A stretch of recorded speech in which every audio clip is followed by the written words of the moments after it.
His life is one of neck irons that bound his ancestors in slavery. Like this.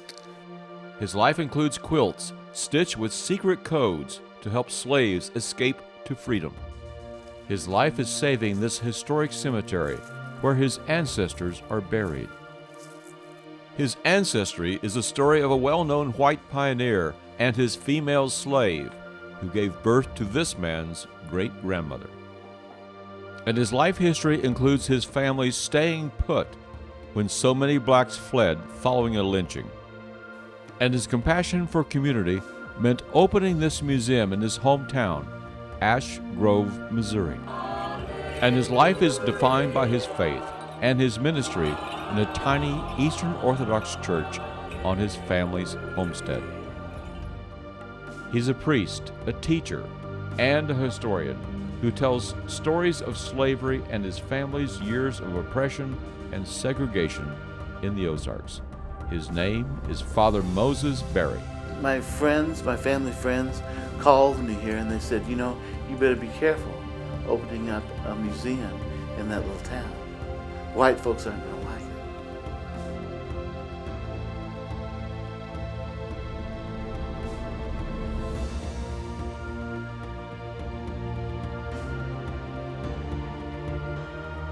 Hello, I'm Ed Filmer. In the year 2003, I spent time with Father Moses Berry to document his life, his history, and the many stories that only he can tell of his family, his past, his determination, and his love. This is a part of his larger story, a glimpse of his life he shared with me and many others who know him simply as Father Moses. On Main Street in Ash Grove, Missouri, Father Moses Berry arrives at his Ozarks Afro-American Heritage Museum. A tour group is to arrive soon, and he wants to make sure all of his historic artifacts are ready. The items on the walls and in cabinets are mostly from his own family. He's carefully preserved them all.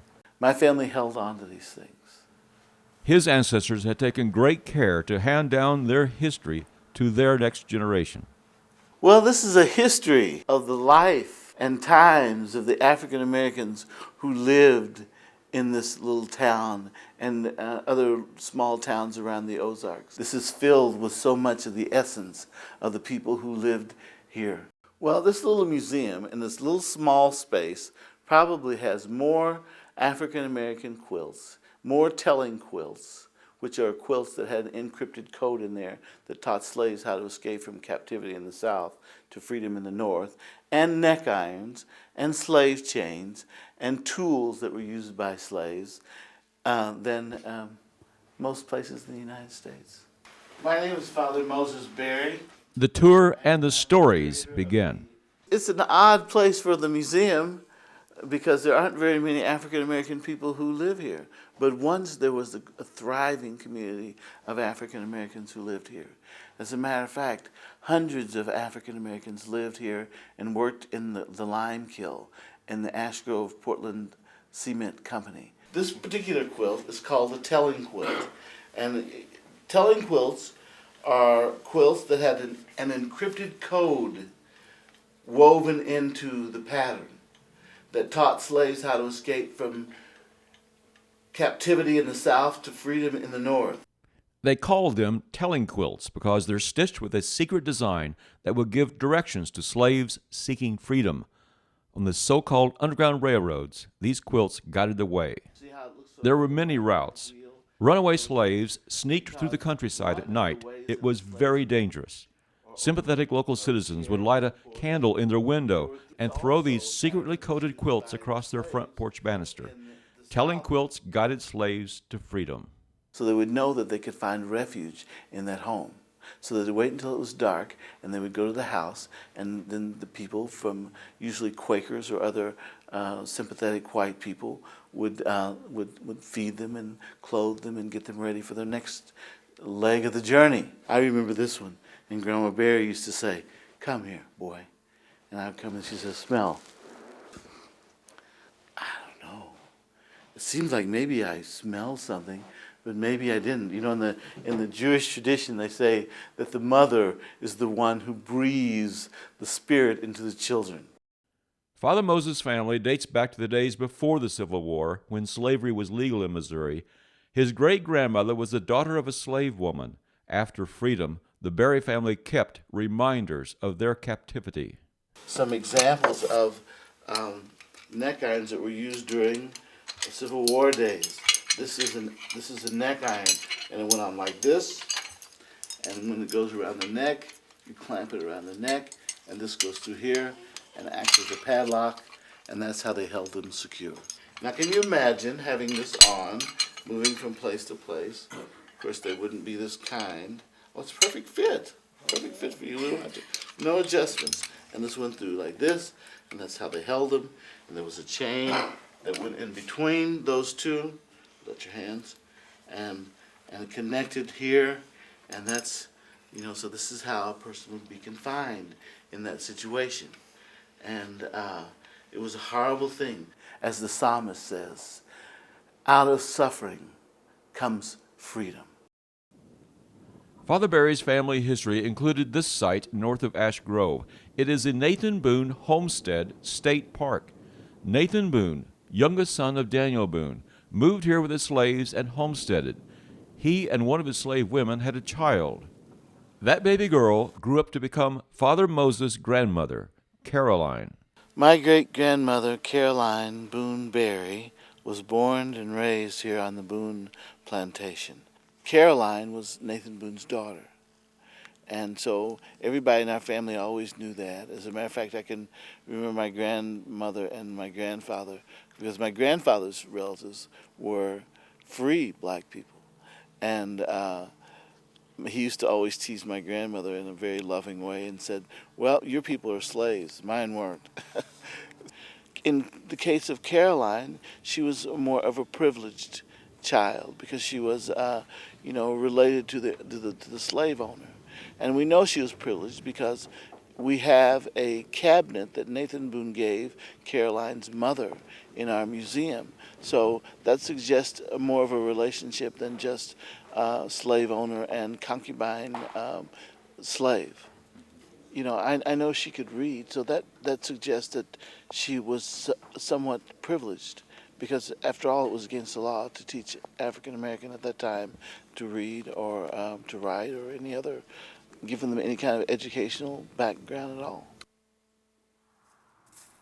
Father Moses Berry visits his family's cemetery a few miles from the Nathan Boone homestead. The old Negro Cemetery, as it's fondly referred to, the final resting place of slaves, Indians, and paupers. This cemetery was the only place non-whites could be buried during the days of slavery and segregation. Many of Father Moses' family and friends are buried here. When he returned years before, his family cemetery was neglected and overgrown. When my wife and I first came here 5 years ago, the cemetery had not been in use for over 40 years. Neighbors, black and white, came to help and cleaned it up, but work remained to be done. But this is a private cemetery which was set aside for these people because it was against the law for them to be buried in the common cemetery of the town. So they thought they should set this aside.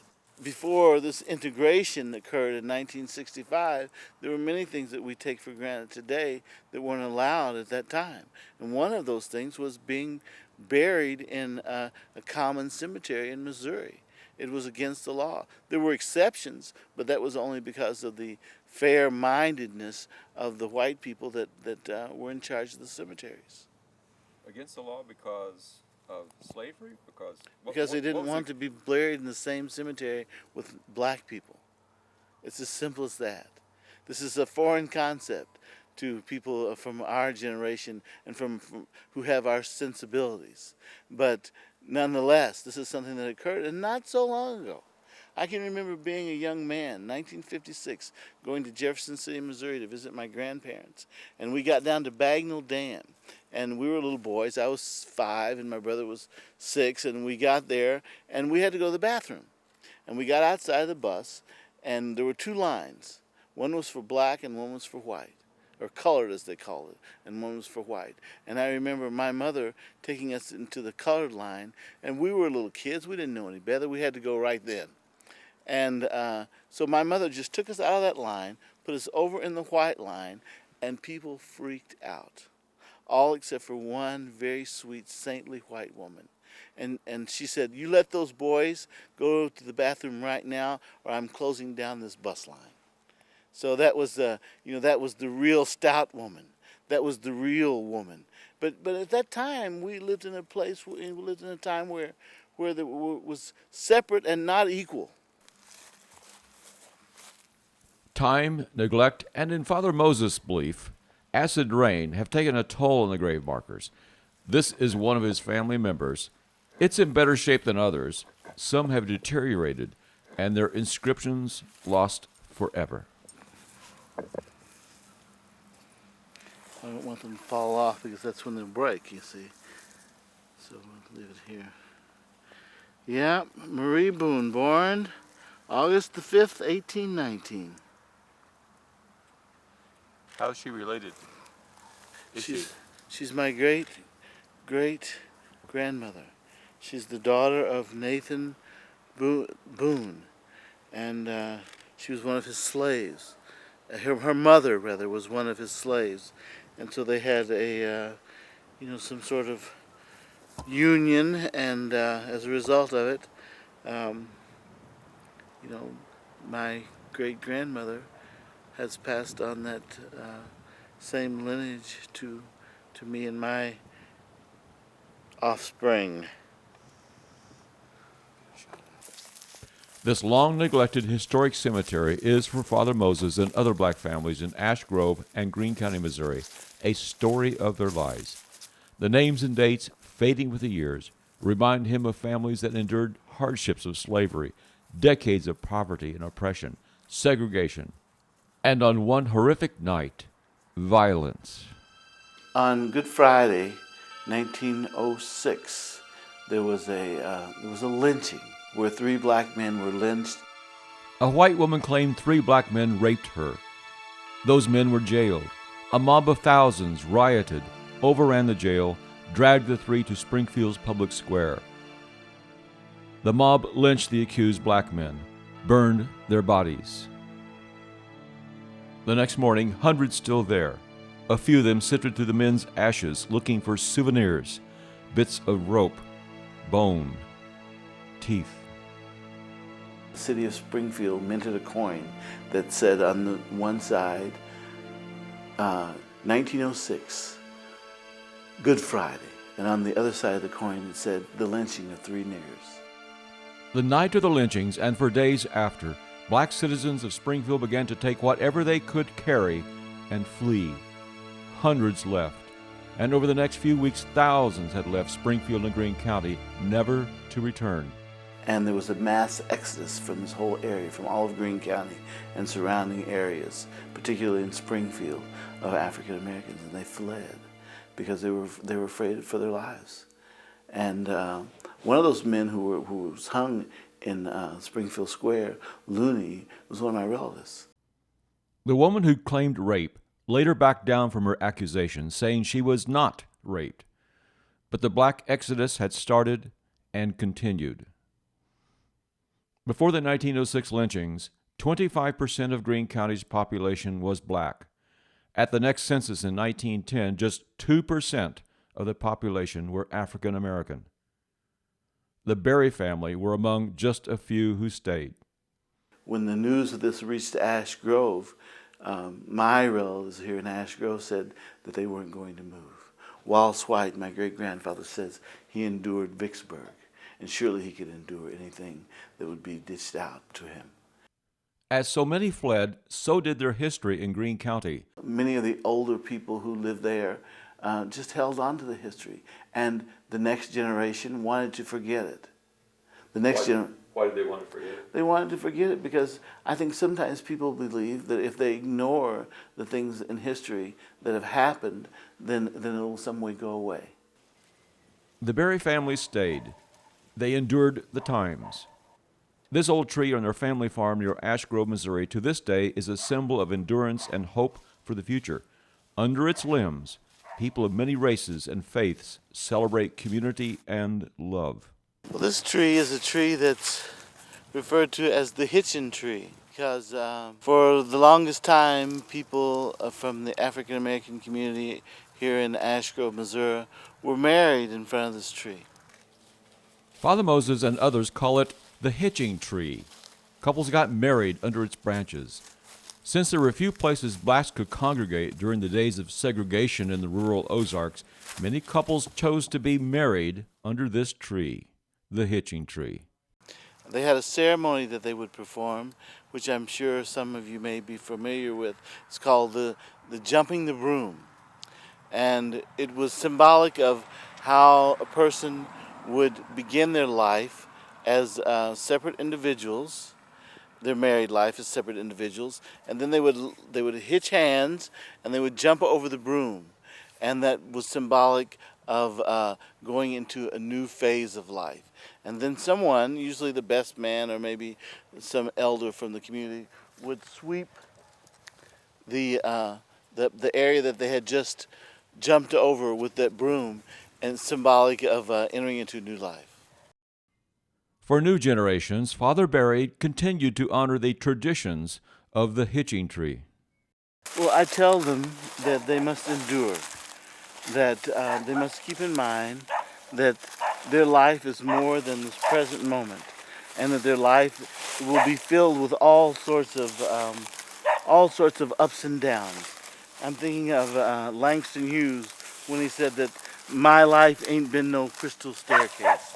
It's been filled with splinters and bumps. And I often think of that because I think sometimes young people are so idealistic that they don't realize the struggle that they will have to go through and that which they must endure. I also want them to know that their heritage consists of more than being just slaves. I want them to know that they come from heritage of people who built churches, built schools. They were agrarians and they lived in this area, and they weren't just only menial slaves. After the last wedding that we had here, long after the bride and groom had left, there were young people who were just waiting around here, just milling around this area, saying that they had found a certain peace. And I think that peace comes with the stability that has been exhibited through the life of my ancestors on this property. Not just my ancestors, but the life of the African American community at large who lived in this area. They were stable. People need, and especially young people, need a certain stability. And I think that this whole area gives them that stability, that sense of stability. I think of all those, my ancestors and all the people that were married under this tree, and this tree has outlived them. So I think of my own mortality whenever I'm on any part of this property, and particularly under this tree, because I think, my goodness, we think about the life of a man, which is nothing in relationship to the life of this tree. The Hitching Tree is just steps from Father Barry's house of worship. He's an Eastern Orthodox priest. It's a denomination that traces its origins back to Africa. Blessed is the kingdom of the Father, and of the Son, and of the Holy Spirit, now and ever, and unto the ages of ages. Amen. Let us pray to the Lord. Lord, have mercy. For peace for the whole world and for the welfare. The historical connection is very clear. You know, the first Orthodox country was Ethiopia. And, even the first 4 popes in the church were African. Before moving back to Ash Grove to retire, he'd served congregations across America. When local Eastern Orthodox believers learned they had an experienced priest in their midst, they asked him to become their spiritual leader. Their house of worship was tiny, a prefabricated double-car garage. But in 2003, it was the only place holding Eastern Orthodox services in the Ozarks. They later built a larger church on the same grounds as their congregation grew. Father Moses Barry and his family. They were slaves who persevered. They are an African American family in Greene County, Missouri, who take great pride in their roots. A family who chose to stay after the lynchings. to not flee when so many others did. And Father Moses chose to teach others about the often overlooked and mostly unknown black history of the Ozarks. He hung on to an intimate history of his family that he shared with anyone who visited and cared to listen. It's a heritage he preserved and cherished, the rare and precious collection of Father Moses Berry.